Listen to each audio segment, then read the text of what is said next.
June 6, 1992, began like any other early summer day in Springfield, Missouri. It was a time of celebration, especially for two young women, Suzie Streeter, age 19, and Stacy McCall, age 18, who had just graduated from Kickapoo High School that evening. The air was filled with the kind of energy that comes at the end of a school year. Cap and gown photographs, handshakes, hugs, and big plans for the future. For Suzie and Stacy, that future was supposed to begin the next morning, with a trip to a water park in Branson alongside their friends. After the graduation ceremony, the two girls attended multiple parties. These were normal post-graduation gatherings. No alcohol, no drugs, just classmates saying goodbye, taking pictures, and spending one last carefree night together before life pulled them in different directions. Both girls were excited, energetic, and looking forward to the summer ahead. Late into the night, Suzie and Stacy decided not to stay at a hotel as originally planned. There were talks of sharing a room with friends, but those arrangements fell through. Instead, they opted to return to Suzie's home, where she lived with her mother, 47-year-old Sherrill Levitt. It was just past 2 a.m. on June 7th when they arrived at the small single-story house on East Delmar Street. Sherrill, by all accounts, was already home and likely asleep. A professional hairdresser with a quiet lifestyle, she had spent her Saturday working and then talking to a friend on the phone around 11:15 p.m. Nothing unusual was noted in that final conversation. She was said to be in good spirits, and there were no background noises or disruptions on the call. The home on Delmar Street was tidy, modest, and located in a quiet neighborhood. Suzie and Stacy's return should have been uneventful. According to friends and family, all three women were responsible, grounded individuals. Suzie was described as independent and strong-willed, while Stacy was sociable and friendly, with a close bond to her mother, Janice McCall. Sherrill, for her part, was a dependable presence, soft-spoken, hard-working, and fiercely protective of her daughter. The plan for the next day was simple. The girls would get a few hours of sleep and then head out for the water park in the morning. But by daylight, nothing was as it should have been. Stacy's mother, Janice, began calling her daughter around 7:30 a.m. to remind her about their Branson plans. The phone rang unanswered. She tried again and again, each time feeling more uneasy. Around 8 a.m., she drove to the Levitt Streeter home. When she arrived, all three cars were parked in the driveway: Suzie's red Ford Escort, Stacy's Toyota Corolla, and Sherrill's Dodge Corsica. But no one answered the door. The front door was unlocked. Inside, everything looked ordinary. At first, there was no sign of forced entry, no overturned furniture, no broken glass. Yet something was undeniably wrong. The women's purses were still inside the house, neatly placed in the living room. Stacy's makeup and clothing were untouched. Suzie's cigarettes and lighter, items she never left behind, sat on the table. Sherrill's reading glasses were on the nightstand, and her bed appeared slept in. Even Cinnamon, Sherrill's Yorkshire Terrier, was still there, anxious but unharmed. The morning silence was broken only by the ringing of the phone. When Janice answered it, an unknown man was on the line, making sexually explicit remarks. A second obscene call came minutes later. Janice quickly hung up both times, thinking it was a prank. It wasn't clear then, and still isn't today, whether the calls were random or connected to the disappearance. By 12:00 p.m., friends and family began filtering in and out of the house, trying to make sense of what they were seeing or not seeing. Concern turned to fear. Eventually, the police were called. Before law enforcement could secure the scene, as many as 10 to 20 people had walked through the house, tidying things up, trying to help. One person even swept up broken glass from the front porch light, not knowing it could be crucial evidence. This early contamination of the scene would prove to be one of the greatest setbacks in what would become one of America's most perplexing cold cases. The events of June 6th into the morning of June 7th were supposed to be a turning point in three lives. For Suzie and Stacy, a milestone toward adulthood. For Sherrill, a moment of pride as a mother. Instead, it marked their last known hours. From that moment forward, they would become known simply as the Springfield Three.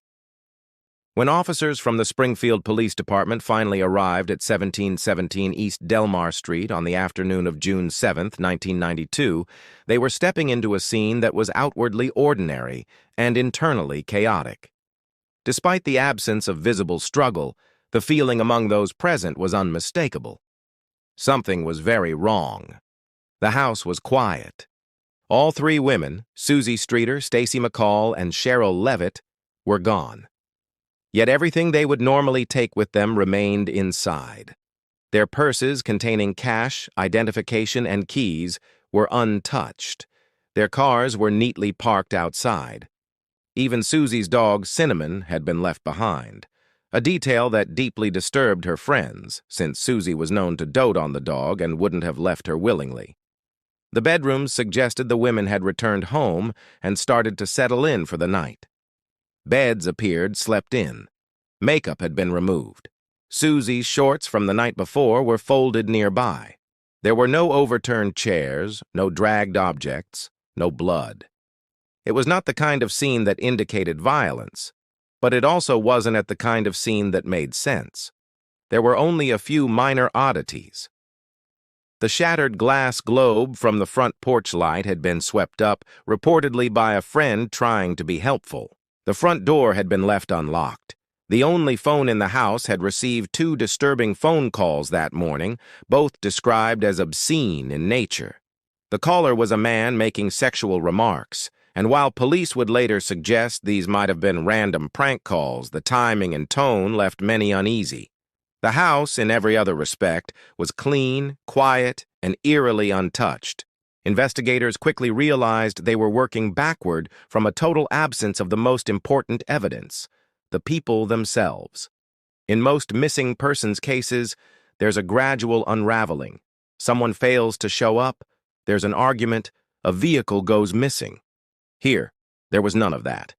It was as if the three women had simply evaporated. The scope of what police were dealing with expanded quickly. They were no longer looking for a runaway teen or even one person. They were investigating the simultaneous disappearance of 2 adult women and 1 teenager from a seemingly secure, single-story home in a quiet residential neighborhood. There were no break-ins reported nearby.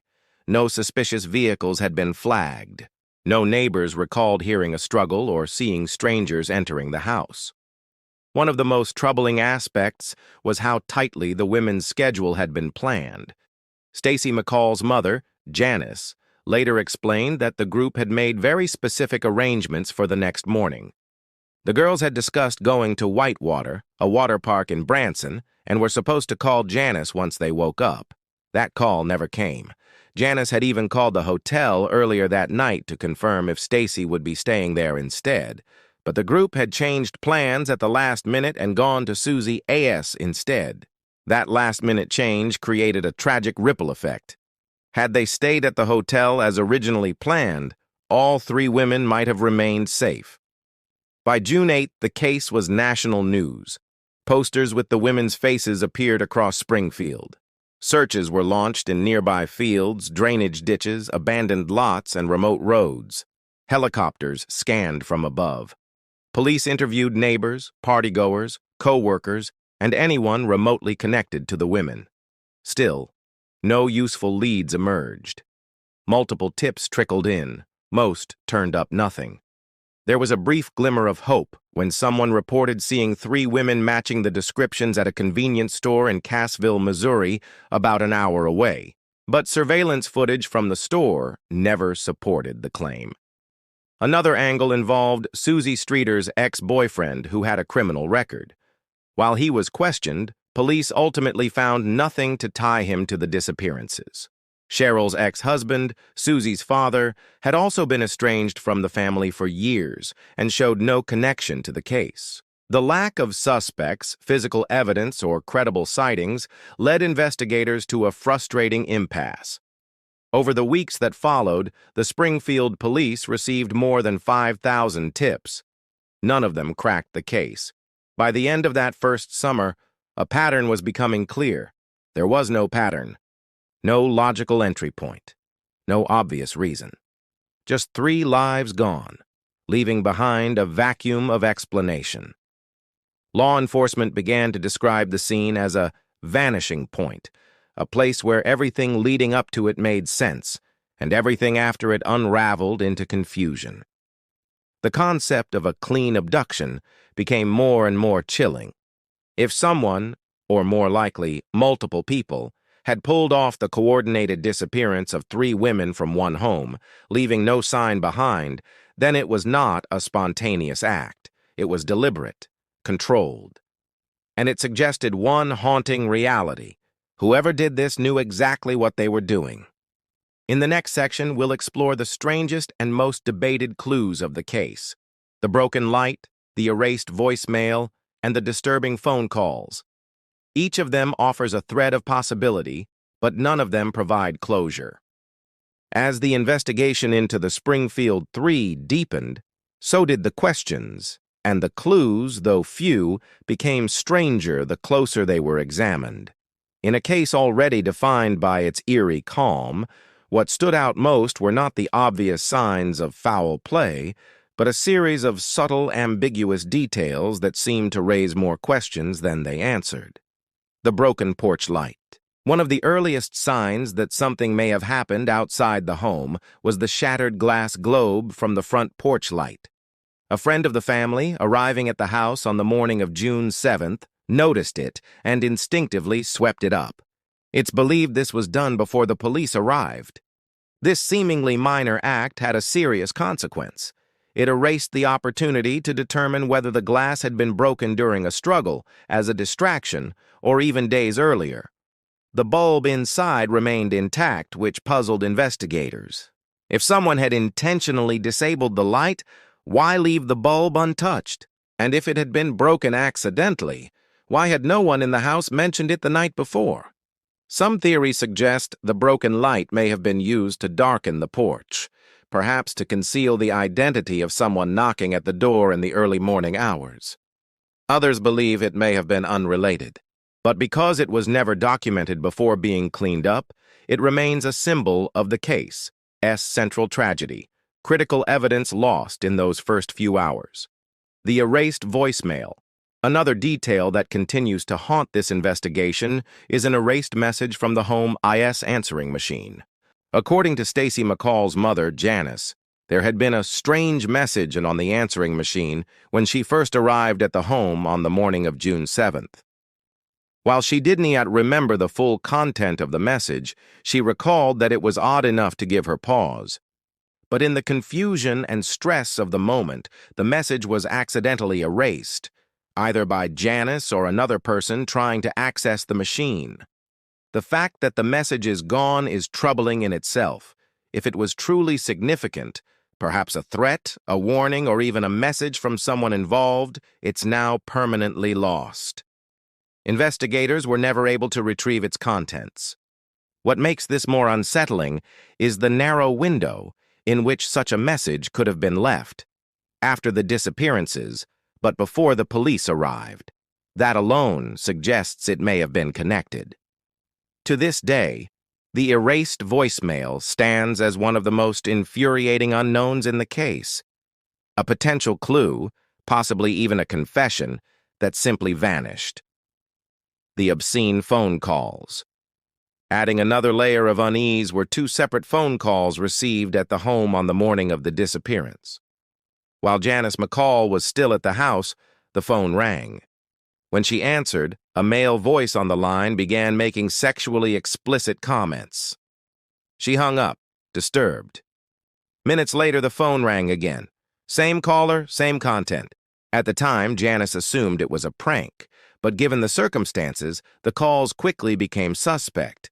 Investigators have since stated they believe the calls were likely unrelated. Still, the timing is difficult to ignore. The fact that someone chose to call that home, with no prior knowledge that 3 women had vanished and made 2 obscene phone calls, suggests either a deeply disturbing coincidence or the possibility that the caller knew something more. Some theorists have proposed that the calls were a form of psychological intimidation. Others believe they may have been intended to interfere with someone discovering a message on the answering machine. But without a recording and without knowing who made the calls, it's speculation. Confusion in the details. The sheer volume of small inconsistencies in the case adds to the fog. For example, none of the neighbors reported hearing screams or suspicious activity. No tire tracks, footprints, or evidence of a vehicle was found. There were no signs that anyone had been forced from the home. At the same time, there was no logical reason for all three women to leave voluntarily. They had no travel bags, no money, and no indications that they had planned to go anywhere. Friends who were in and out of the house before police arrived reported that the beds looked as if they had been slept in, but some others later said the beds may not have been used at all. That discrepancy, small as it may seem, opens the door to conflicting interpretations. Were they taken shortly after arriving home? Or did they have time to settle in? The investigators were left chasing threads that kept fraying. The broken light could be something. The erased message might have been everything. The calls could mean nothing. And yet together, they formed a tangled web of what-ifs. Theories begin to take shape. By the fall of 1992, public speculation had exploded. Some believed the women had been abducted by someone they knew, possibly someone who knocked on the door and was let in without suspicion. Others speculated that multiple people were involved, given the challenge of subduing three adults without alerting neighbors or causing visible damage. The case also began to attract attention from psychics and amateur sleuths. Hundreds of tips poured in, some sincere, others outlandish. None led to a credible lead. Investigators were cautious but increasingly vocal about their concern that the house had been a carefully chosen target. It seemed more and more likely that the disappearance was premeditated. One piece of that emerging theory was chilling in its simplicity.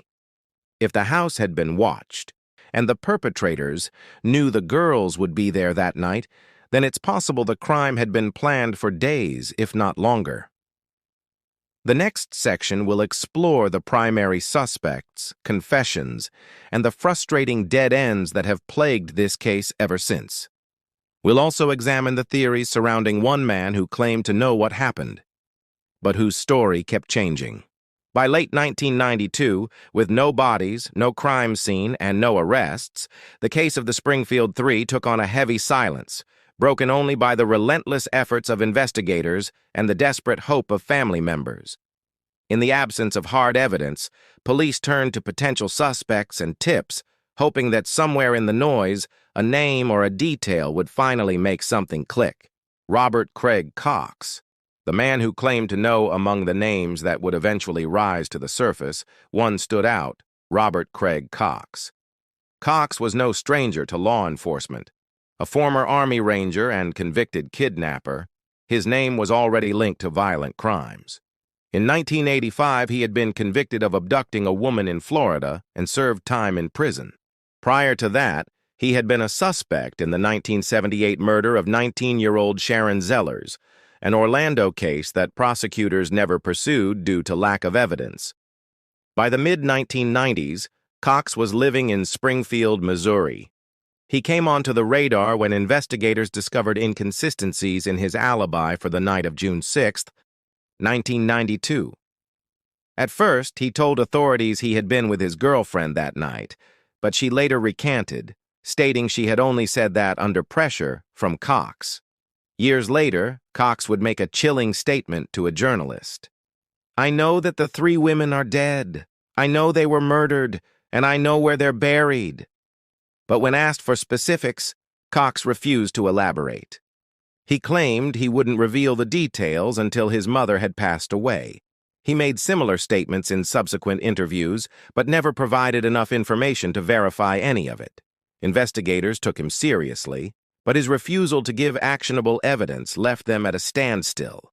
Without physical proof, Cox's comments, however disturbing, were legally meaningless. Still, his name remains one of the most talked about in relation to the case.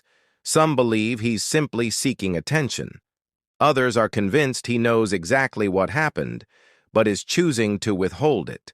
Either way, his shadow looms over the story, and his silence continues to haunt those seeking answers. The parking garage theory.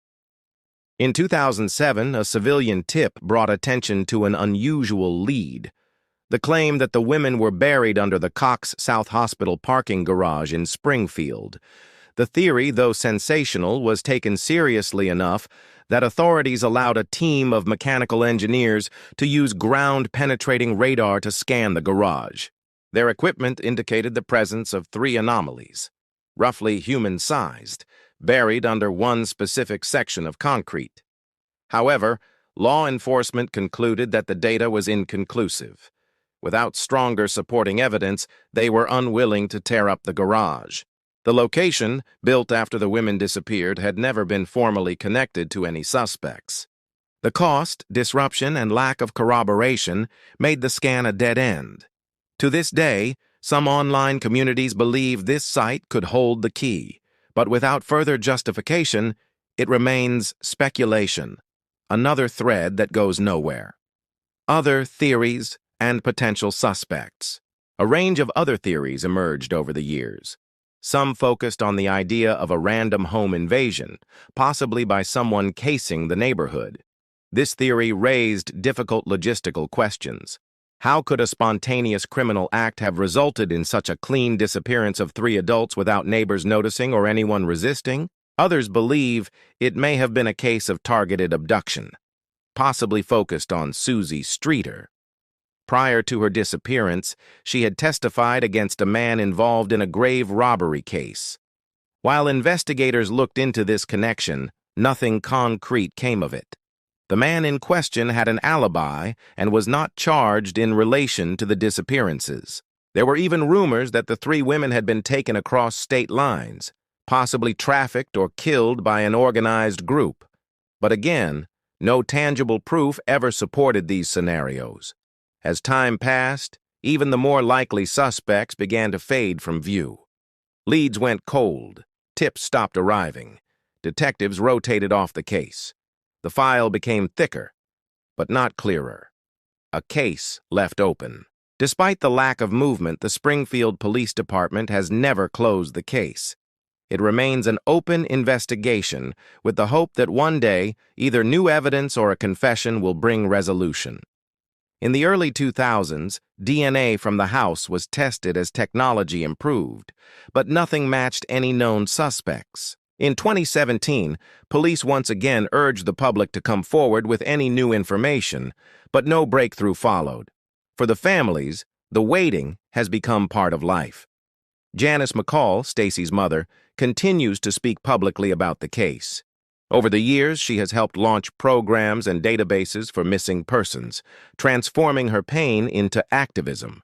The enduring frustration lies in the simplicity of the central question: how did 3 women vanish without a trace from a normal home in the middle of a peaceful town and never turn up again? This isn't just a cold case.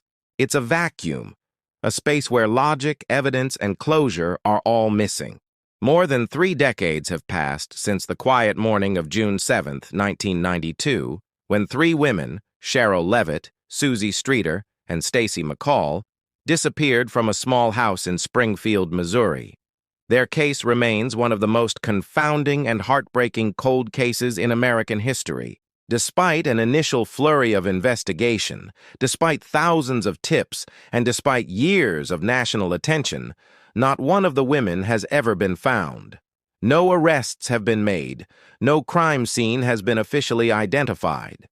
There is no physical proof of death and no definitive explanation for what happened in the hours between their last known movements and the moment their lives vanished.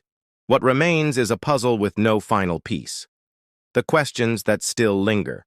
After all these years, the case continues to provoke questions, many of them the same ones asked in those first 48 hours. How could 3 individuals simply disappear from their home without any signs of a struggle or flight? Why was the porch light broken? What exactly was said in the voicemail that was accidentally erased? Who made the obscene phone calls and why? And if this was an abduction, how did the perpetrator manage to control all three women, leave no physical evidence, and escape without anyone noticing? None of these questions have clear answers. And yet, they continue to echo through documentaries, true crime forums, podcasts, and the memories of those who knew the women best. The case that never went cold for the families. For the families left behind, time has not healed anything. It has only deepened the mystery. Janice McCall, Stacy's mother, has been one of the most persistent voices seeking justice. She has become a local advocate for missing persons and has worked with national organizations to keep her daughter's name and the names of Sherrill and Suzie in public view. Her resolve has never wavered. Suzie's and Sherrill's relatives have largely stayed out of the spotlight in recent years, but their hope has not disappeared. Though the passage of time makes resolution harder, it also brings new technology, new investigators, and new public awareness. In Springfield, there are still residents who remember that day vividly, where they were when the news broke, how they locked their doors a little tighter that week, how they scanned the streets for anything suspicious. It wasn't just a disappearance. It was a rupture in the sense of normalcy. Why the case still matters. There's a reason this case continues to appear in media decades later. It isn't just the mystery, it's the way it resists being forgotten. In the world of true crime, many cases lose public attention once the leads dry up. But the Springfield Three have become a permanent fixture in the conversation for one reason. Their story remains incomplete. The lack of resolution draws people back again and again. Theories continue to circulate, some logical, some fantastical. New podcast episodes are released every year. YouTube videos with millions of views unpack the same details, searching for something everyone else missed. Every few years, a new tip or idea brings hope. And then, quiet. The truth may still be out there, but it may depend on someone coming forward, finally, with what they know. What you can do. The Springfield Police Department considers this an open case. They are still receiving and reviewing tips, and they encourage anyone with information, no matter how small or seemingly unrelated, to come forward. If you know something, or even if you think you may have seen something in the past that seemed insignificant, you can contact the Springfield Police Department's tip line at 417-864-1810 or reach out via their Crime Stoppers line at 417-869-TIPS-8477. You can remain anonymous. Sometimes the smallest detail, the kind most people would forget, can unlock everything. A final note. The story of the Springfield Three isn't just about a disappearance. It's about lives interrupted. It's about families who kept going when the world gave them nothing to hold on to. It's about a town that still remembers. And it's about a question that remains unanswered decades later. Until someone talks, until new evidence surfaces, or until science catches up to secrets buried long ago, the file remains open. Sherrill Levitt, Suzie Streeter, Stacy McCall, still missing, still loved, still waiting to be brought home.